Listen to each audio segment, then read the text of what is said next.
아침입니다. 오늘 주시는 하나님의 말씀은 시편 98편 4절에서 9절입니다.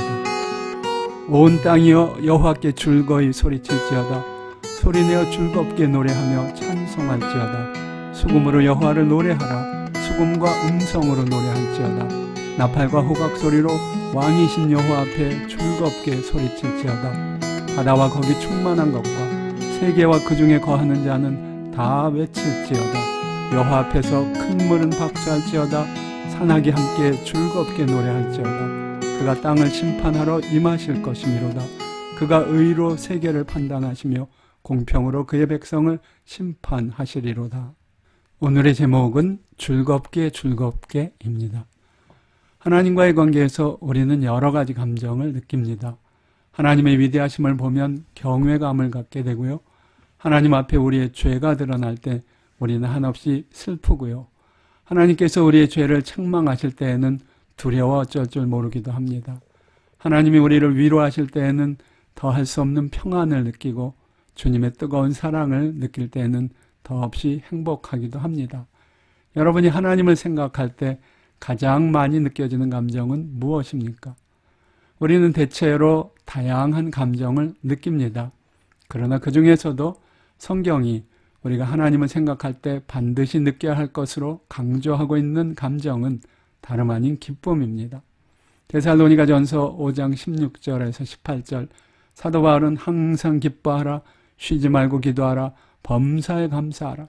이는 그리스도 예수 안에서 너희를 향하신 하나님의 뜻이니라고 말씀하십니다. 그는 또 빌립보서 4장 4절에서는 주 안에서 항상 기뻐하라. 내가 다시 말하노니 기뻐하라고 말합니다. 하나님의 백성들은 기쁨을 누릴 수 있는 은혜를 받은 사람들입니다. 또한 동시에 기뻐하라는 명령을 받은 사람들이기도 합니다. 하나님이 주신 기쁨을 어떻게 사용해야 할까요? 하나님이 주신 기쁨을 가장 잘 표현할 수 있는 방법은 하나님을 향한 찬양일 것입니다. 오늘 시편 말씀은 그렇게 차고 넘치는 기쁨의 노래입니다. 짧은 구절 속에서도 기쁨이라는 단어가 3번이나 반복되고 있습니다. 이 시편을 통해 우리는 참을 수 없는 차고 넘치는 기쁨에 넘치는 시인의 모습을 짐작해 볼 수 있습니다. 우리는 성경에서 그런 벅찬 감격을 온몸으로 표현했던 사람의 한 장면을 기억합니다.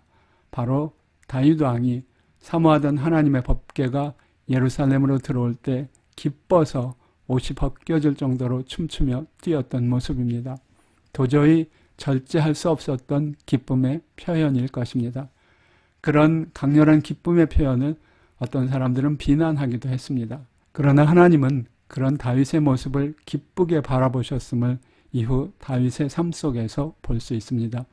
오늘의 시편에서 시편 기자는 하나님이 창조하신 만물의 대표격인 하늘과 땅, 산과 바다 등 모든 피조물을 향해 기쁨으로 하나님을 찬양하라고 초대합니다.